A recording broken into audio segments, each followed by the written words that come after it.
నమస్తే. జూబ్లీహిల్స్ ఎలక్షన్ ప్రచార క్యాంపెయిన్ లో మనం ఉన్నాం. సో లీడర్లంతా చాలా పెద్ద ఎత్తున ప్రచారం చేస్తున్నారు. అన్ని పార్టీలు ఏ పార్టీ ఆ పార్టీ ధీమాగా మేమే గెలుస్తామని చెప్తున్నారు. కాంగ్రెస్ పార్టీ ప్రచారం నడుస్తున్నది. నవీన్ యాదవ్ ఆ పార్టీ అభ్యర్థి ప్రచారం చేస్తున్నారు. ఆయనకి మద్దతుగా ఇంకా బలంగా ప్రచారం ముందుకు తీసుకెళ్లడానికి మంత్రి గారు ఉన్నారు, జూపల్లి కృష్ణారావు గారు మన పక్కనే, అండ్ ఎమ్మెల్యే గారు ఉన్నారు, మహబాద్ ఎమ్మెల్యే రామచంద్ర నాయక్ గారు. మాట్లాడదాం. ముందుగా క్యాండిడేటే మనకి ఫస్ట్, ఎందుకంటే ఇప్పుడు ఆయన చుట్టూ పెళ్లి కొడుకు ఆయన కదా. సో ఏం జరుగుతున్నది? 45,000 50,000 అయిందా? 45,000 4,000 తగ్గిందా? ఏం జరుగుతున్నది? 45,000 మీరు అన్న నా ఫస్ట్ ఇంటర్వ్యూలో మీరు చెప్పిన 45,000 మెజారిటీ 45,000 ఇంకా పెరుగుతా ఉంది రోజు. ఓకే, ప్రజలు చాలా చక్కగా స్పందిస్తూ ఉన్నారు. ఇది బై ఎలక్షన్, అధికారం కాంగ్రెస్ పార్టీది ఉంది. జరుగుతున్నటువంటి అభివృద్ధి కార్యక్రమాలు చూస్తూ ఉన్నారు. అర్హులైనటువంటి వారికి వచ్చే సంక్షేమ పథకాలు కూడా చూస్తూ ఉన్నారు. ప్రజల్లో బలమైన నమ్మకం పెరిగింది. మేము చేస్తున్నటువంటి campaign, door to door campaign పోతే చాలా చక్కటి రెస్పాన్స్ ఉంది. మళ్ళీ ముఖ్యమంత్రి గారు మా ప్రాంతాల్లోకి రావడము, ముఖ్యమంత్రి గారు ఇస్తున్నటువంటి భరోసా ఇచ్చినటువంటి మాట మీద కూడా ప్రజల్లో బలమైన నమ్మకం ఏర్పడ్డది. మంచి మెజార్టీతోనే గెలిపిస్తారు. ఓకే, సో ఇప్పుడు స్కీమ్స్ అన్ని ఆగిపోతే ఒకవేళ మాకు ఓటేయకపోతే అని బాగా ప్రచారం చేస్తున్నారట. దీన్ని కేటీఆర్ అన్ని మీటింగ్స్లో ప్రధానంగా ఫోకస్ చేస్తున్నాడు. తప్పండి, స్కీమ్స్ ఆగిపోవడం కాదు.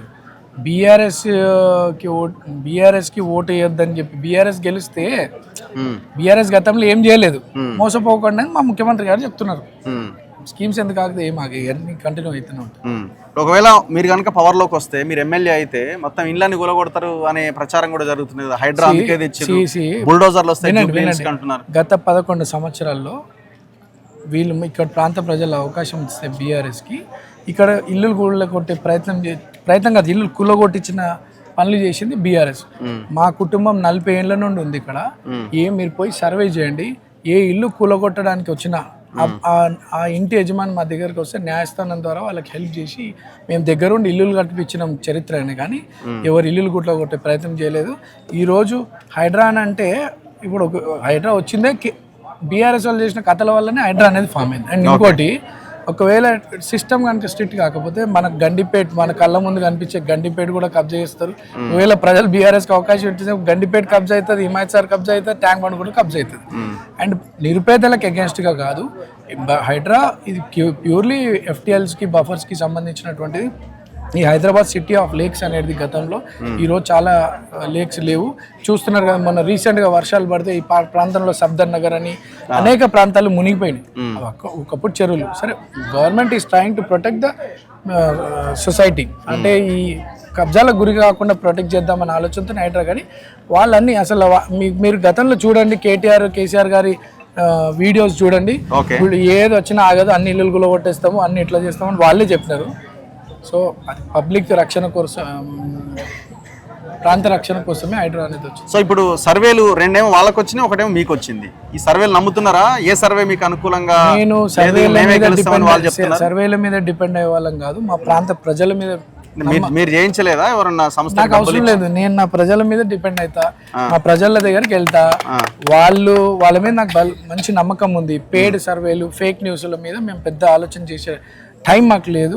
వాళ్ళు ఓటమి భయంతో వాళ్ళు ఏదో పేడ్ సర్వేలు పెట్టించి ఏదో చెప్తున్నారు. కానీ 14 తారీఖు you will see the result. Social మీడియాలో మీరు చాలా వీక్ ఉన్నారు, వాళ్ళు చాలా పవర్ఫుల్ గా వీడియోస్ అవి బాగా పోస్ట్ చేస్తున్నారు అంటున్నారు. గతంలో కూడా సోషల్ మీడియా వాళ్ళకి 23లో కూడా బలమైన సోషల్ మీడియా. మళ్ళీ ఏం జరిగింది, రాష్ట్ర ప్రజలు ఏం నిర్ణయం తీసుకున్నారు? మా ప్రాంత ప్రజలు చాలా తెలివిపరులు, గతంలో మోసపోయినట్టు ఇప్పుడు మోసపోవద్దని బలమైన నిర్ణయానికి ఉన్నారు. ఈ సోషల్ మీడియా ఫేక్ న్యూస్లు, ఫేక్ రిపోర్ట్లు, సర్వే రిపోర్ట్ల మీద ఆధారపడేటట్టు లేరు. ఈ ప్రాంతం అభివృద్ధి చెందాలంటే కాంగ్రెస్ని గెలిపించుకోవాలా. మన పిల్లగాడు, మన బస్తీ పిల్లగాడు ముఖ్యమంత్రి గారు పబ్లిక్లో వస్తూ నవీన్ యాదవ్ని గెలిపిస్తే మీకు కావాల్సిన పనులను చేసి పెడతామన్న చెప్పడం కూడా ఈ ప్రాంత ప్రజల్లో బలమైన నమ్మకం ఏర్పడ్డది. This is not general election, by election. అధికారం కాంగ్రెస్ ఉంది, కాంగ్రెస్ని గెలిపించుకుంటే మన బస్తీలు డెవలప్ అయితే అనే ఒక బలమైన అభిప్రాయం ఉంది. ఇక ఈరోజు సాయిబాబా నగర్కి వచ్చిన బోరబండ డివిజన్లో వీళ్ళంతా కూడా బీఆర్ఎస్ పనిచేసిన వాళ్ళు. రాము నాయక్ అని ఈ ప్రాంతంలో వెల్ఫేర్ కమిటీ వాళ్ళు, బస్తీ ప్రెసిడెంట్, ఇక్కడ బలంగా బీఆర్ఎస్ పార్టీ ఉండేది. కానీ ఈ ప్రాంతంలో ఏ రోజు కూడా బీఆర్ఎస్ లో వీళ్ళు డెవలప్ చేయండి అంటే వీళ్ళు ముఖాన్ని ఫైల్ కొట్టిండంట. ఈ రోజు ఈ సాయిబాబా ఎగ్జాంపుల్ చెప్తాను. ఈ సాయిబాబా నగర్లో రోడ్లు పడ్డాయి, డ్రైనేజ్ సిస్టమ్ పడ్డది, ఇంకా కొన్ని పనులు అండర్ ప్రాసెస్ ఉన్నాయి. కమ్యూనిటీ వాళ్ళు కూడా శాంక్షన్ అయ్యింది. ఎలక్షన్ రావడం వల్ల పోస్ట్పోన్ అయింది వర్క్. వాళ్ళందరూ స్వచ్ఛందంగా అన్న మేము 10 ఏళ్ళు బీఆర్ఎస్లో ఉన్నాం, మాకు ఎటువంటి డెవలప్మెంట్ జరగలేదు, ఈరోజు కాంగ్రెస్ మా బస్తీని డెవలప్ చేస్తుంది, మాకు పార్టీలు ఇంపార్టెంట్ కాదు, మా బస్తీ అభివృద్ధి ఇంపార్టెంట్ అని స్వచ్ఛందంగా ఈ బస్తీలో ఉన్నటువంటి ప్రతి ఒక్క బీఆర్ఎస్ కార్యకర్త కాంగ్రెస్లో జాయిన్.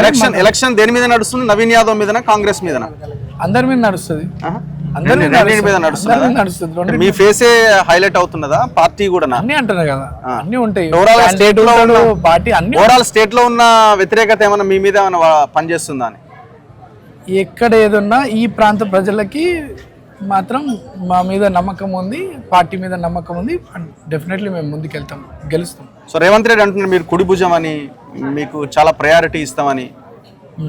అవి విన్నప్పుడు మీకు ఏమనిపిస్తున్నది? మీ ప్రజలు రిసీవ్ చేసుకుంటున్నారా? నాకన్నా ఎక్కువ ఎలక్షన్ లో ఇక్కడే మాట్లాడతారా? నాకన్నా ఎక్కువ మా ప్రజలు చాలా హ్యాపీగా ఉన్నారు. అరే మన బస్తీ పిల్లగాని ఒక ముఖ్యమంత్రి మన గల్లీలలో బస్తీలలో తిరుగు ఒక కామన్ మ్యాన్ లెక్క ముఖ్యమంత్రి గారు రావడం చాలా హ్యాపీ ఫీల్ అవుతున్నారు. ఇక్కడ ఎమ్మెల్యే తిరిగింది అసలు దేవుడెరుగు. ఈడ 3 సార్లు అవకాశం ఇచ్చారు కానీ ఏ రోజు ఎమ్మెల్యే కూడా కనిపించిన దాఖలాలు లేవు. మంత్రి అంటే ఎలక్షన్ టైంలో వస్తారు, కేటీఆర్ అట్లా రోడ్ షోకి వచ్చి పోయిన దాఖలా కానీ ఏ రోజు కూడా రాలే. ఈరోజు ముఖ్యమంత్రి గారు మా గల్లీలలో బస్తీలలో తిరుగుతూ పబ్లిక్కి ఒక ధైర్యం కల్పిస్తూ నవీన్ యాదవ్ గెలిపిస్తే మీ ప్రాంతం అభివృద్ధి బలంగా మీకు కావాల్సిన పనులను చేపిస్తారు చెప్పడం మా పబ్లిక్ చాలా హ్యాపీగా ఫీల్ అవుతున్నారు. మన బస్తీ పిల్లగాని ముఖ్యమంత్రి గారు అంత సపోర్ట్ చేస్తున్నప్పుడు మేమెందుకు చేయొద్దన్న ఫీలింగ్ కలిగింది. లేదు ఇప్పుడు గత 10 రోజులుగా మంత్రులు జూపల్లి కృష్ణారావు గారు, సీతక్క గారు, మళ్ళీ 3 నెలలుగా ఇక్కడ చైర్మన్స్ మువ్వా విజయన్న, శోభారాణి గారు అందరూ కూడా ఈ ప్రాంత సమస్యలు పరిష్కరించడానికి కృషి చేస్తూ కాంగ్రెస్ పార్టీని బలపరచాలి ఇక్కడ ఈ ప్రాంతంలోని. అండ్ ఈరోజు నవీన్ యాదవ్ గెలుపుకి, కాంగ్రెస్ పార్టీ గెలుపుకి నిరంతరం కష్టపడతా ఉన్నారు పెద్దలు జూపల్లి గారు అందరూ కూడా. వాళ్ళందరూ కూడా ధన్యవాదాలు తెలియజేస్తాను. ఏదో నామకే వస్తే వచ్చే లెక్క కాదు. జూపల్లి కృష్ణారావు గారు వాళ్ళ అసిస్టెంట్స్ అన్ని కూడా నోట్ డౌన్ చేసుకుంటున్నారు. ఇప్పుడు ఏదన్నా ఎలక్షన్ కోడ్ మనకు బైండ్ కాకపోతే ఆ సమస్యను కూడా అధికారుల దృష్టికి తీసుకెళ్తా ఉన్నారు. ఈ కరెంటు వాటికి సంబంధించిన విషయం వాళ్ళకి బలంగా భరోసా కల్పిస్తున్నారు. ఈ ప్రచారమే కాదు, వాళ్ళ సమస్యల మీద ఎక్కువ కాన్సన్ట్రేషన్. జూపల్లి కృష్ణారావు గారు ఏం నడుస్తున్నది? కేటీఆర్ ఎవ్రీడే మాట్లాడుతున్నారు. ఇటువైపు ముఖ్యమంత్రి రేవంత్ రెడ్డి, అటువైపు కల్వకుంట్ల తారక రామారావు. ఎవరి వైపు ఉన్నది త్రాసు? ఇటుందా అటుందా? ఎవరిని మాటలు నమ్ముతున్నారు జనం? మీ మాటలు నమ్ముతున్నారా? వాళ్ళు నమ్మకం పెట్టుకున్నది వాళ్ళ సర్వే పైన, పేడ్ ఆర్టికల్స్ పైన, వాళ్ళ బాకా ఊదే పత్రికల పైన. ఎన్నికల్లో 10 సంవత్సరాలు సంపాదించిన డబ్బును అడ్డగోలుగా దోసుకున్నప్పుడు డబ్బును పంచిపెట్టి మేము గెలుస్తామనేటువంటి ధీమాతో వాళ్ళు ఉన్నారు. ప్రజలు అమాయకులు కాదు, అందరు చెప్పిన మాటలు వింటా ఉన్నారు. ఉదాహరణకు ఒకటే సర్వేల గురించి చెప్తా ఉన్నారు. కేటీఆర్ 2023 ఎన్నికల సందర్భంలో కేసీఆర్ మొత్తం టోటల్ బీఆర్ఎస్ నాయకులు కూడా సర్వేలు మాకే అనుకుని మేము అధికారులకు వస్తామని చెప్పిందా చెప్పలేదా? విచ్చలవిడిగా డబ్బు ఖర్చు పెట్టలేదా? అయినా ప్రజలు ఏం చేసిండ్రు? పొరపాటు జరిగింది, ఈయనకి అధికారం ఇస్తే అవకాశం ఇస్తే ఒక నియంతగా రాష్ట్రాన్ని దోసుకునే కార్యక్రమం చేసి, దోసిపెట్టే కార్యక్రమం చేసి రాష్ట్రాన్ని అప్పుల కుప్పగా మార్చి చెప్పిన ఏ ఒక్క పని చేయలేదు. అమరవీరుల ఆశయాలను ఆకాంక్ష నెరవేర్చలేదు అనే నిర్ణయానికి వచ్చింది ఒకటి. రెండవది, నవీన్ యాదవ్కు సంబంధించి గడచిన 10-20 సంవత్సరాల నుంచి ప్రజల నోట్లో నాలుకగా మెలుగుతా ఉన్నాడు. ఒక చదువుకున్నటువంటి పట్టభద్రుడు, BTech student, bachelor of architecture student, 3వ పర్యాయం పోటీ చేస్తాం. గతంలో 3 పర్యాయాలు బీఆర్ఎస్ పార్టీ అభ్యర్థులకు ఓట్లు వేసింది, గెలిపించారు. 10 సంవత్సరాల అధికారం ఉండి వాళ్ళ పార్టీకి సంబంధించిన ఎమ్మెల్యేలు ఉండి కూడా మా కష్టాలు తీరలే. మరి ఇప్పుడు కేటీఆర్ చెప్పినట్టుగా మళ్ళీ వాళ్ళకు ఓట్లు వేస్తే అధికారం ఉన్నప్పుడే చేయలే, లక్షల కోట్లు అప్పు చేసినా కూడా మా సమస్య తీరలేదు. మరి ఇప్పుడే చేస్తారు వాళ్ళు. కాబట్టి అధికారం కాంగ్రెస్ పార్టీ ఉంది. 10 years వర్సెస్ 2 years అంటున్నారు. 10 years వర్సెస్ 2 years. 2 ఏళ్ల మీది, 10 ఏళ్ల వాళ్ళది. రెండింటి మధ్యలోనే పోటీ. చెప్తా మీరు 10 years వర్సెస్ 2 years ఎందుకంటారు? 64 years versus 10 years. Okay, 64 years versus 10 years. అంటే 64 సంవత్సరాలు 22 మంది ముఖ్యమంత్రి పరిపాలన చేస్తే రాష్ట్ర అప్పు 65,000 కోట్లు. ఒక్క కేసీఆర్ వచ్చిన తర్వాత 8 లక్షల కోట్లు అన్నప్పుడు 10 years వర్సెస్ 2 years అంటారా? 64 years వర్సెస్ 10 years అంటారా? ఒక లెక్క. రెండవది అందుకే అధికారం ఉంది కాబట్టి నవీన్ యాదవ్ ముఖ్యమంత్రి రేవంత్ రెడ్డి దగ్గర కాబట్టి ముఖ్యమంత్రి గారు కూడా స్వయంగా మొత్తం అన్ని డివిజన్లకు వచ్చేసి మీటింగ్లు పెట్టి రోడ్ షోలు చేసి స్పష్టంగా చెప్పడం జరిగింది. మీకు ఏది ఉన్నా నవీన్ యాదవ్ చెప్తే నేను నాకు కుడి భుజం లాగా నవీన్ యాదవ్ ఆ పనులన్నీ మంజూరు చేస్తానని చెప్పిండు. ఎమ్మెల్యే కాకముందుకే 150 కోట్లు మంజూరు చేయించుంటుంది. ఎమ్మెల్యే కాకముందు ప్రతి డివిజన్ కూడా అన్నప్పుడు.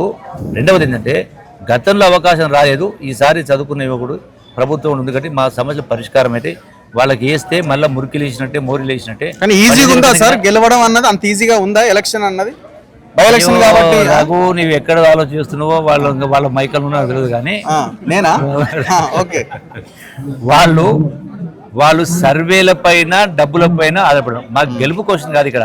100% మెజార్టీతో మంచి మెజార్టీతో గెలవబోతా ఉన్నాం. ఎందుకంటే ప్రజలు మీరు అనుకున్నట్టుగా కేసీఆర్ అనుకున్నట్టుగా అమాయకులు కాదు. వాళ్ళకు కూడా ఆలోచన శక్తి ఉంది. పేదవాళ్ళు కావచ్చు, లెక్కలు కనపడతా ఉన్నాయి ఎదురుగా. వాళ్ళు ఎట్లా అంటే చాలా ఫోకస్డ్ గా ఎలక్షన్ మీద పనిచేస్తున్నట్టు కనబడుతున్నది నాకు. ఎందుకంటే ఈడ గెలిస్తే ఇక నెక్స్ట్ మనదే అనే లైన్ లో వాళ్ళు తీసుకెళ్తున్నారు జనంలోకి. వాళ్ళు అనుకుంటారు, జనం ఏమనుకుంటున్నారు, మళ్ళీ పుట్టుకున్నసారి వస్తే 8 లక్షల కోట్లు మళ్ళీ 20 లక్షల కోట్లు అప్పు చేస్తాడు, మొత్తం రాష్ట్రాన్ని అనుకుంటే జనం అనుకుంటారు, ఆయన అది అనుకుంటారు. కాబట్టి ఇక్కడ ప్రజలు అనేది స్పష్టంగా నిర్ణయంతో ఉన్నారు. రెండవది మైక్ పెట్టదు, వెళ్ళిపోతాం. రెండవది నువ్వు బట్ట గాల్చి మీదే పని చేస్తాను. అంటే వ్యక్తిగతంగా నవీన్ యాదవ్ నవీన్ కుటుంబాన్ని విమర్శిస్తాను. నేను కేటీఆర్ కు ఒకటే ప్రశ్న అడుగుతా ఉన్నా. మీరు బీఆర్ఎస్ పార్టీ, మీరు కేటీఆర్ హరీష్ కలిసి ఇదే నవీన్ యాదవ్ కుటుంబానికి గతంలో వాళ్ళ కుటుంబానికి టీఆర్ఎస్ పార్టీ పరంగా సీట్లు ఇచ్చిందా ఇవ్వలేదా? ఓట్లు పెట్టిందా పెట్టలేదా? మరి ఆ రోజు మంచోళ్ళు ఎట్లయిరి, ఈ రోజు చెడ్డోళ్ళు ఎట్లయిరి? అంటే ఇది రాజకీయం కోసం మాట్లాడే మాట కాదా? ఆ మాత్రం ప్రజలకు తెలియదా? సో ఇటువంటి కేవలం తప్పుడు ప్రచారాలు చేసి బట్టగాల్చే మీదేసి ప్రతిష్టకు భంగం కలిగించే కార్యక్రమం చేస్తే మీరు ఓట్లు లబ్ధి పొందాలనుకుంటారు. ఆ రోజులు అయిపోయినాయి. మీకు ప్రజలు 10 సంవత్సరాల అవకాశం ఇస్తే మీ నమ్మకాన్ని వమ్ము చేసిండ్రు. అమరవీర ఆకాంక్షల్ని పాతాళం దొక్కిండ్రు. ఇది తెలుగులో ఒక సామెత ఉంది, శవాల మీద పేలాలు వెళ్ళుకోవడం. ఎవరు శవాలు ఇక్కడ? వందలాది మంది బిడ్డలు తెలంగాణ కోసం ప్రాణత్యాగం చేసినటువంటి వాళ్ళు శవాలుగా మారిన అన్నాడు. అంటే ప్రాణత్యాగం చేసింది ఎవరి కోసం? మా చావులు తెలంగాణ వస్తే మా చావు ఏం జరిగింది? ఈ మాట వింటలేరు. చెప్పండి. మరి ఇన్ని వందల మంది ఆత్మహత్యలు చేసుకొని మీకు అప్పచెప్తే మీరేం చేసిండ్రు? ఏం చేసిండ్రు? మొత్తం తెలంగాణ సమాజానికి అన్ని సమస్యల పరిష్కారం ఏంటంటే ఇన్ని మరి మీరు దోసుకున్నారు, మీరు బాగుపడరు. కానీ మీరు ఏముంటారు, వాళ్ళు ఏమున్నారు? ఆ రోజు ఏమిటి ఉంటారు? నేను దగ్గరికి వెళ్ళి చూసినా కదా. నేను కూడా ఆ ప్రభుత్వంలో 3.5 ఏళ్ళు మంత్రిగా ఉన్నా. కళ్ళకు నీళ్ళు వచ్చినాయి. 12 గంటలకు పోతే 5-6 వారం రోజులు దొరకపోతే మా డిపార్ట్మెంట్ పరంగా మంజూరు ఇచ్చే వాటికి సంబంధించి వారం రోజులు దొరకపోతే ఎర్రగడ్డ ఫామ్ హౌస్, అదేంటి ఎర్రవల్లి ఫామ్ హౌస్ పోయినాం. మధ్యాహ్నం 12 గంటలకు మధ్యాహ్నం 12 గంటలకు ఫోన్ చేస్తే నాకు సెక్యూరిటీలు ఆపేసిండ్రు. అరే నేను మంత్రినయ్యా అంటే లేదు సార్, పర్మిషన్ లేదు సార్. ఇక అప్పుడు ఏం చేయాలని నేను ఫోన్ తీసి, ఆయన ఎవరు ఎంపీ పెగ్గులు పోస్ట్, ఆయన కేసీఆర్ కు పెగ్గులు పోస్ట్, ఆయన సంతోష్ రావు జోగిపల్లి ఏం ఆయన ఫోన్ ఎత్తి, సారీ అంకుల్ ఇప్పుడు సారు రారు. అరే మధ్యాహ్నం రాత్రి 12 కాదే, మధ్యాహ్నం 12 మినిస్టర్ మరి నేనే కాదు ప్రతి మంత్రి కూడా కళ్ళని పెట్టుకున్నారు. ఆ రోజు రాత్రి అదే అన్న రాత్రి కాదు, మధ్యాహ్నం 12 అయింది. అంటే అంత దుర్మార్గంగా, అంటే ఒక నియంతృత్వంతో పరిపాలన చేస్తే దీనికోసం కాదు కదా ఇంతమంది చనిపోవాల్సింది. మీకు లెక్క చెప్పినా కదా. నేను అందుకనే కేటీఆర్ సవాల్ విసురుతా ఉన్నా. ఎక్కడ ఏ బజారు పిలిచినా, ఏడి పిలిచినా, మీ ఛానల్ గోధులు పిలిచినా అడిగిన ప్రతి ప్రశ్నకు సమాధానం చెప్పే దమ్ముంది. ఏదో మాట్లాడుకుంటూ గాలి మాట్లాడుకుంటూ పోతే కాదు. సో ఇప్పుడు కవితను ఎందుకు మీరు ఆయుధంగా చేసుకుంటున్నారు? ఆమెను ప్రచారంలో Revanth Reddy 2nd, 3rd line కింద ఆమెను వాడుతున్నారు కదా. కవిత దేని పడుకుంది? దోరుకుదా ఆమె కూడా దోసుకుందా? పాత్రదారు సూత్రధారు కదా. ఇలా పొడుగు ఏదో పార్టీ అని మాట్లాడుతుంది. ఆమెకేముందని అంటే కేటీఆర్ ని కార్నర్ చేసే క్రమంలో మీరు చెల్లని ఇబ్బంది పెట్టిరని కార్నర్ చేస్తున్నారు కదా. అరే అదేనమ్మా, కవిత అయినా కేటీఆర్ ఇంకోటైనా మీరందరూ ఒక తాను ముక్కలే కదా. ఒకదాని ముక్కలే కదా. మీ ఆస్తి పంపకాలు విడిపోయి ఉండొచ్చు. దాని కాంగ్రెస్ పార్టీకి సంబంధం, రేవంత్ గారికి సంబంధం. Thank you very much. డబ్బా ఒక్క నిమిషం. అయిపోయింది. ఇప్పుడు పైసలు ఎట్లా సార్? మీరు ఇక్కడ పని చేసి కాదు మీరే పెట్టాలా? ఎట్లా పంచుకుంటున్నారు? ఎవరు క్యాండిడేట్ ఇస్తున్న పైసలు